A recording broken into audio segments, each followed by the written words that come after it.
Hey guys, it's Mike from Mike's Rockin' Relics, and it was a busy weekend. I went up to the Port Perry Antique Show and Collectibles Show, and I found a couple of things there, and I also checked out the Bowmanville Records Show, so I did a few things there as well. So I'll tell you about all that today and some of the cool scores I added to the collection. Stay tuned.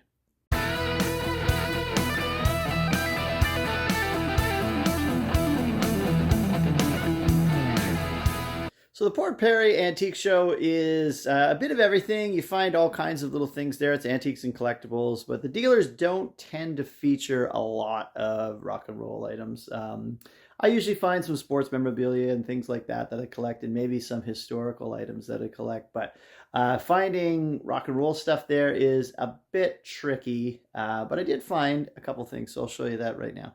The show itself, when you walk around, it's in a what would be the size, if it's a community hall, it would be the size of maybe a gym, school gym, sort of that idea, a small gym anyway.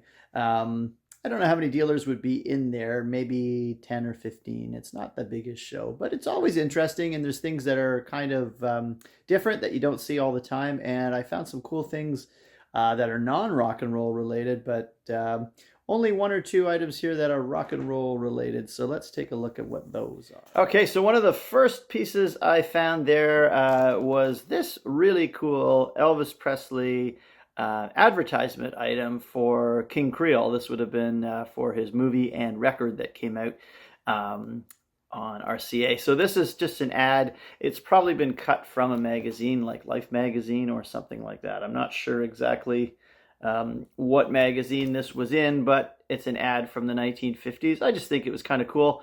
Not very expensive, and I don't think it's worth a lot, but it's pretty interesting, and certainly part of that early Elvis era that was so good. So that was the first thing I found. This is a record I found there. This is Piper, and what makes them unique, I haven't even listened to this record yet, but it's this was mixed by Eddie Kramer, and the lead vocals, electric and acoustic guitars, were Billy Squier. So this is Billy Squier's band prior to his career taking off. It's a little rough, but the actual vinyl's in pretty good shape, and it's a white label promo copy, which is pretty cool. So I can't even seem to find this on streaming services. I think it's pretty rare. It's 1976.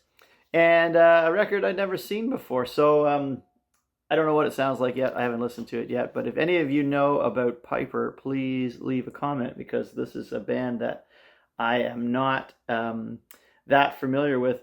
It was recorded in Toronto, though, which is pretty cool. So yeah, wild stuff right there. Piper. And the last item I found there was actually this old Searchers record. And Searchers were a British invasion band. Big hits were like Love Potion Number 9 and Needles and Pins. And this one's on Mercury, which is kind of different, because a lot of their 45s were on Pi in Canada anyway. So there is the Searchers as well. That was the only other rock and roll score I found at that antique show. So one of the other stops I made right after that was I went to an antique market just on the side of the highway, and it was a nice big space. For some reason, I forgot to take any pictures or film this. So, but it was on the side of the road near Blackstock, Ontario, and I was able to have a quick look through there, and I found a pretty cool, interesting guitar in there. So I picked that up as well, and I collect these old 1930s through the 60s guitars with painting on it and things like that. So anyway, I'll show you this real quick. So here's the old case that comes with this, and inside there is this cool guitar with these palm trees. This might even be as late as the 1960s. I'm not really sure.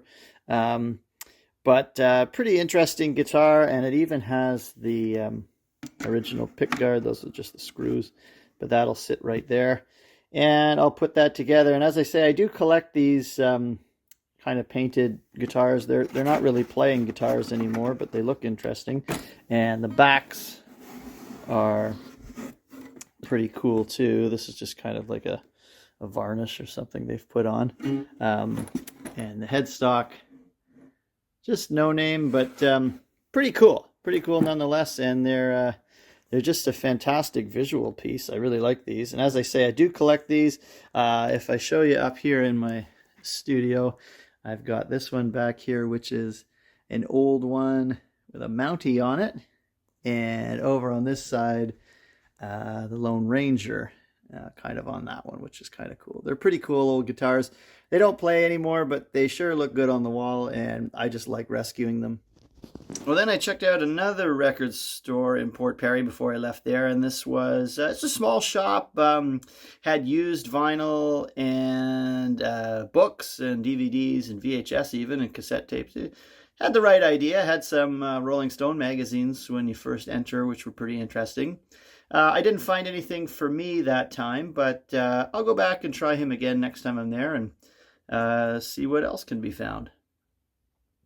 Hey guys, thanks for watching. If you're a big fan of rock and roll and you like records, guitars, and stories about rock and roll, be sure to give us a like and subscribe and ring that bell. It helps us to grow the channel and keep more stuff coming. Thanks a lot.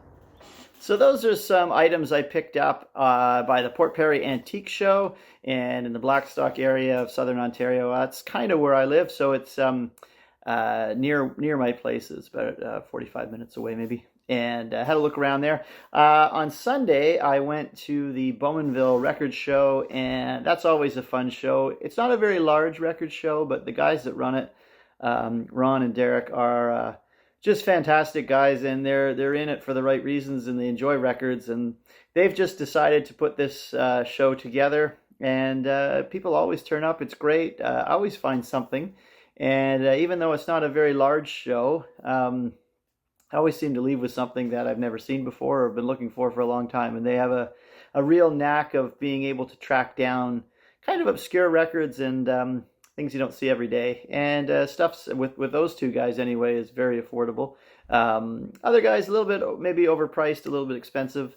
And I just find some of the prices of vinyl right now I don't think is actually going to be able to sustain that for long, but I could be wrong. So I'll show you a few of the records I picked up at this show.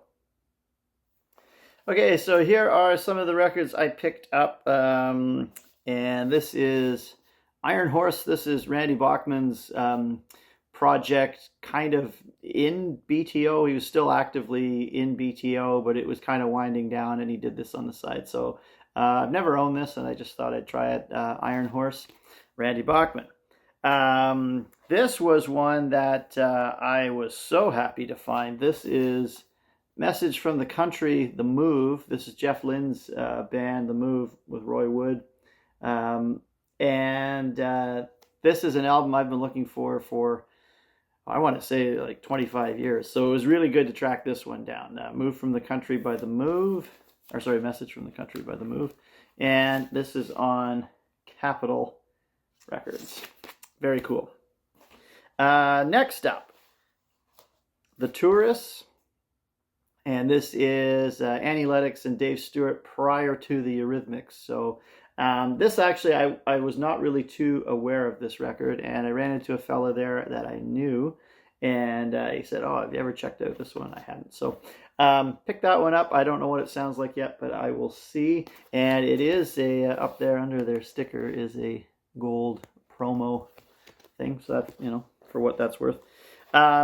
Dr. Music, they are a Canadian band, very much like Lighthouse, kind of a horn band. I don't know, I probably won't like this, but for $5 to find an original Dr. Music is kind of cool.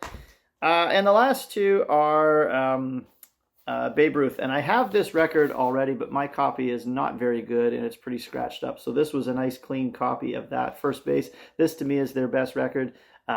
Interesting listen. And I got this other Babe Ruth record that I'm going to check out as well. So that's what I found at this weekend's show.